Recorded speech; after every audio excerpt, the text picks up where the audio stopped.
आज का जो सिलेबस है आपका है दिष्टकारी।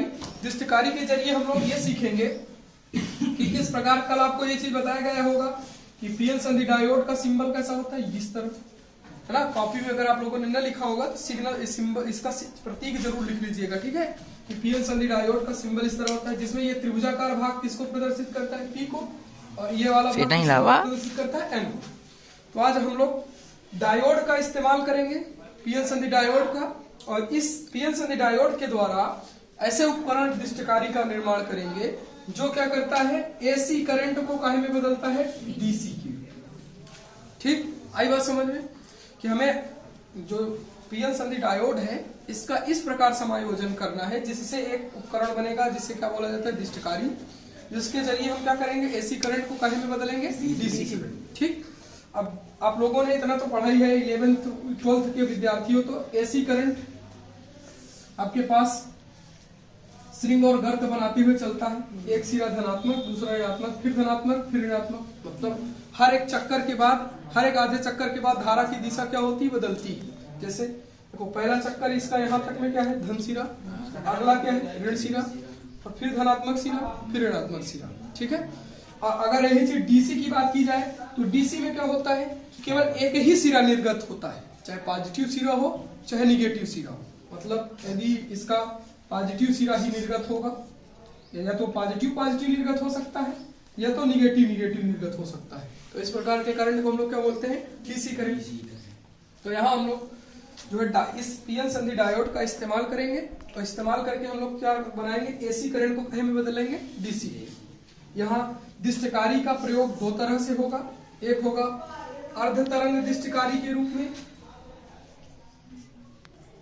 अर्ध तरंग दिष्टकारी, और दूसरा होगा आपके पास पूर्ण तरंग दिष्टकारी के रूप में। दो प्रकार से आपका इस्तेमाल करना है किसका, पीएन संधि डायोड का। एक बार डायोड का इस्तेमाल करके क्या बनाना है, अर्ध तरंग दिष्टकारी। अर्ध तरंग दिष्टकारी का मतलब ये है कि जो आप एसी से डीसी करंट बनाएंगे वो करंट कैसा होगा कि कुछ देर पहले धनात्मक सिरा निर्गत होगा, फिर ऋणात्मक सिरा निर्गत नहीं होगा, फिर धनात्मक सिरा निर्गत होगा, फिर ऋणात्मक सिरा नहीं निर्गत होगा, फिर धनात्मक होगा। मतलब बीच में क्या होगा, गैप होगा, केवल आधी तरंग का ही निर्माण होगा। इसे क्या बोला जाएगा, अर्ध तरंग दिष्टकारी। जो पूर्ण तरंग दिष्टकारी का जब हम प्रयोग करेंगे पीएन संधि डायोड का, तो कैसी तरंग मिलेगी कि धनात्मक पहले अर्ध चक्र में धनात्मक निर्गत होगी, फिर अगले अर्ध चक्र में तुरंत ही धनात्मक सिरा निर्गत होगा, फिर अगले अर्ध चक्र में धनात्मक सिरा ही निर्गत होगा। मतलब जिसे इनमें गैपिंग आ रही है तो इनमें गैपिंग नहीं आएगी। तो यह कहलाएगा आपके पास पूर्ण तरंग दिष्टकारी, और यह कहलाएगा अर्ध तरंग दिष्टकारी। ठीक है। तो अर्ध तरंग का मतलब कि एक समय में केवल एक बार धनात्मक सिरा ही निर्गत हो, उसी समय ऋणात्मक सिरा निर्गत न हो। ठीक। और पूर्ण तरंग दिष्टकारी का मतलब होता है इस लगातार धनात्मक सिरा चाहे निर्गत कर दे चाहे ऋणात्मक सिरा निर्गत कर दे, ठीक ना। बट चांस ज्यादा किसके रहते हैं, धनात्मक सिरे के निर्गत होने के होते हैं। ठीक। यहाँ आपको ये दो चीजें आपकी यूज में आएंगी जो आपने कल पढ़ा है, एक फॉरवर्ड वाइसिंग और एक बैकवर्ड वाइसिंग। अगर दोनों की का प्रोसीजर आपको कायदे से याद है कि कब धारा निर्गत होती है, कब धारा निर्गत नहीं होती। जैसे कल पढ़े थे आप लोग कि अगर फॉरवर्ड वाइसिंग होती है तो धारा निर्गत होती है, अगर बैकवर्ड वाइसिंग होती है तो धारा निर्गत नहीं होती। अगर होती भी है तो किनके कारण होती है, अल्पसंख्यक आवेशों के कारण, और बहुत थोड़ी सी मात्रा में निर्गत होती है। तो सबसे पहले हम लोग कौन सी हेडिंग डालेंगे, दिष्टकारी का अर्ध तरंग दिष्टकारी के रूप में प्रयोग, ठीक ना। अर्ध तरंग दिष्टकारी के रूप में जब इसका इस्तेमाल करते हैं तो इस्तेमाल करने के दौरान सबसे पहले हम लोग क्या करते हैं, एक इनपुट द्वारा सिग्नल भेजते हैं। जैसे इनपुट का मतलब ऐसे समझ सकते हो, जैसे हम लोगों के पास चार्जर है ना। तो चार्जर के अंदर क्या होता है, दो पिन लगी होती है। ये दोनों पिन को आप कहाँ लगाते हो, बोर्ड पे। तो ये दोनों पिन आपको क्या करती हैं, एसी करंट को इनपुट के रूप में किसको देती हैं, चार्जर को देती है। ठीक। तो बोर्ड के अंदर लगाते हो तो जो दो पिन लगी है क्या है, इनपुट है। ठीक है। और ये इनपुट के रूप में क्या देती हैं, एसी धारा देती हैं किसको, चार्जर को। तो चार्जर के अंदर क्या लगा होता है, डायोड लगा होता है। ठीक। ये डायोड क्या कर देता है, उस एसी करंट को में कन्वर्ट कर देता है डीसी करंट। ठीक इसी प्रकार यहाँ नियोन प्रेरकत्व के द्वारा, उसका सिंबल नियोन प्रेरकत्व का इस तरह होता है, इसके द्वारा जो है इनपुट दिया जाता है। ठीक, ये आपके पास क्या है, इनपुट है। इनपुट के रूप में आप क्या देते हो, एसी करंट, ठीक है। और इधर फिर आपके पास पे अनयोन प्रेरकत्व कुंडली लगी होती है, जिसमें यहाँ पे क्या लगाया जाता है, डायोड। कौन सा डायोड लगाया जाता है, पीएन संधि डायोड, ठीक। और इसके बाद यहाँ पे एक प्रतिरोध लगाया जाता है आर, और यहाँ से आउटपुट मिलता है। ये दोनों सिंबल किस चीज के हैं, आउटपुट। और आउटपुट के रूप में क्या मिलता है, एसी। और इस सिरे को नाम दिया जाता है ए, और इस सिरे को नाम दिया जाता है बी। ये आपके पास पता है पी टाइप है और ये एन टाइप है ना। तो यहाँ से इनपुट के जरिए क्या दिया जाता है, एसी करंट दिया जाता है, जो पहुंचता कहाँ है, ए बी सिरे पे। ए बी सिरे में ए सिरे पे क्या लगा हुआ है, पीएन संधि डायोड, ठीक। अब यहाँ से अगर समझो तो आउटपुट के रूप में जब करंट जाएगा तो पहले देखो, जब धारा क्या, एसी करंट की क्वालिटी क्या होती है कि पहला जो चक्कर होता है उस चक्कर में कौन सा भाग रिलीज होता है, धनात्मक, और दूसरे अर्ध चक्कर में कौन सा, ऋणात्मक। फिर अगले में क्या होता है, धनात्मक, फिर अगले अर्ध चक्र में ऋणात्मक। इस तरह धारा जाती है। तो मान लीजिए जब पहला अर्ध चक्र गया, जब पहला अर्ध चक्र गया, पहला अर्ध चक्र का मतलब सबसे पहले कौन सा अर्ध चक्र जाएगा, ये धनात्मक सिरे का। तो जब धनात्मक सिरे जाएगा तो उस समय ए पे कौन सा चार्ज रहेगा, प्लस, और बी पे क्या रहेगा, माइनस।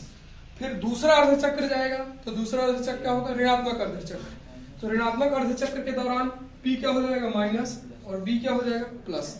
तो मतलब कुल कितने अर्ध चक्र हो सकते हैं, 2, एक धनात्मक एक ऋणात्मक, क्योंकि अगले चरण में फिर क्या रहेगा, धनात्मक ऋणात्मक। टोटल कितने अर्ध चक्र होंगे धारा के, 2। तो सबसे पहले हम लोग चलते हैं पहले अर्ध चक्र की ओर। पहला अर्ध चक्र क्या है, धनात्मक अर्ध चक्र, ठीक है। अब धनात्मक अर्ध चक्र के दौरान आप क्या जान रहे हो कि हमारा जो एस ए है, ए बिंदु है, वो क्या है, पॉजिटिव, और बी बिंदु क्या है, निगेटिव।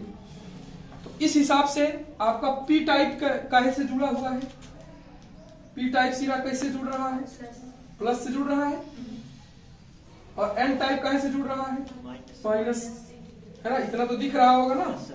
यहाँ पे जब ए सिरे पे पॉजिटिव वैल्यू है और बी सिरे पे निगेटिव वैल्यू है, तो पी किससे जुड़ रहा है, पॉजिटिव से, और एन सिरा काहे से जुड़ रहा है, निगेटिव से। तो जब ऐसी स्थिति है तो आपका डायोड काहे में होगा, फॉरवर्ड बाइसिंग में होगा कि नहीं, मतलब अग्र अभिनत में होगा। इतनी बात समझ में आई कि जब आप पहले धनात्मक अर्ध चक्र की बात करोगे तो ए पॉजिटिव है, बी निगेटिव है, जिस कारण पीएन संधि डायोड का पी सिरा काहे से जुड़ा है, धनात्मक भाग से, और एन सिरा काहे से जुड़ा रहेगा, ऋणात्मक भाग से। इस कारण आपका डायोड काहे में होगा, अग्र अभिनत यानी फॉरवर्ड बाइसिंग में। तो फॉरवर्ड बाइसिंग की खासियत क्या होती है कि धारा को काहे कर देता है, अलाउ कर देता है कि धारा क्या हो, बहे। तो मतलब उस स्थिति में जब धनात्मक चक्र जाएगा, तो धनात्मक चक्र जब पहुंचेगा तो जैसे ही धनात्मक चक्र डायोड के पास पहुंचा तो डायोड ने उस धनात्मक चक्र को क्या कर दिया, पास कर दिया कि इसमें से जो है धारा प्रवाहित हो जाए। तो आपको धनात्मक चक्र पास होता दिख जाएगा, ठीक। अब बात आएगी किसकी, ऋणात्मक अर्ध चक्र की। तो जब ऋणात्मक अर्ध चक्र की ओर हम लोग चलेंगे, क्योंकि धनात्मक चक्र को डायोड ने हमारे क्या कर दिया, अलाउ कर दिया, जिस कारण धनात्मक अर्ध चक्र क्या हो गया, आगे बढ़ गया, धारा के रूप में निर्गत हो गया। क्यों निर्गत हो गया, क्योंकि आपका डायोड किस रूप में है, फॉरवर्ड बाइसिंग के रूप में, ठीक। अब ऋणात्मक अर्ध चक्र की बात करते हैं। ऋणात्मक अर्ध चक्र, तो ऋणात्मक अर्ध चक्र के दौरान आपके पास ए काहे में हो जाएगा, माइनस में। तो ये सारी कंडीशन क्या हो जाएंगी, बदल जाएंगी। ए काहे में हो जाएगा, माइनस में, बी काहे में हो जाएगा, प्लस में। यहाँ लिख लीजिए, ए बराबर काहे में रहेगा, माइनस में, और बी बराबर काहे में रहेगा, प्लस में। जब बी प्लस में हो जाएगा तो पी काहे से जुड़ जाएगा, माइनस से, और एन काहे से जुड़ जाएगा, प्लस से।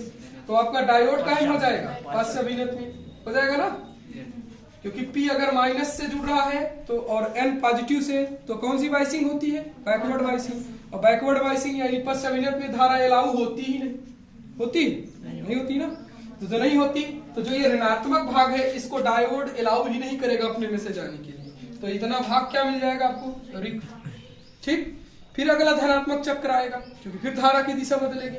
तो जब धनात्मक चक्र आएगा तो फिर ए काहे में हो जाएगा, पॉजिटिव में, और बी का हो जाएगा निगेटिव में। फिर आपका डायोड अलाउ कर देगा धनात्मक चक्र को, धनात्मक चक्र फिर से टाई से पास हो जाएगा, झटके से निकल जाएगा। लेकिन फिर अगला जब चक्र आएगा ऋणात्मक अर्धसिरे का, तो ऋणात्मक अर्धसिरे में फिर कंडीशन बदल जाएंगी कि ए आपका निगेटिव हो जाएगा, पी पॉजिटिव हो जाएगा, कि आपका डायोड जो है ऋणात्मक अर्धचक्र को अलाउ ही नहीं करेगा कि वो पास हो, और धारा का प्रवाह देखने के लिए नहीं मिलेगा, और धारा आपको देखने के लिए यहाँ पे नहीं मिलेगी।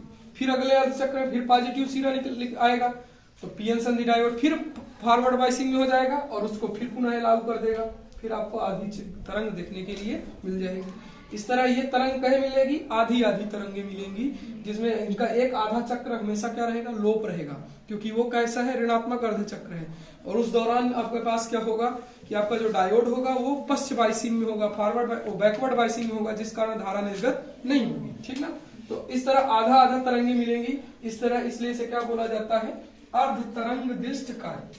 ठीक, आई बात समझ में सबके? ओके।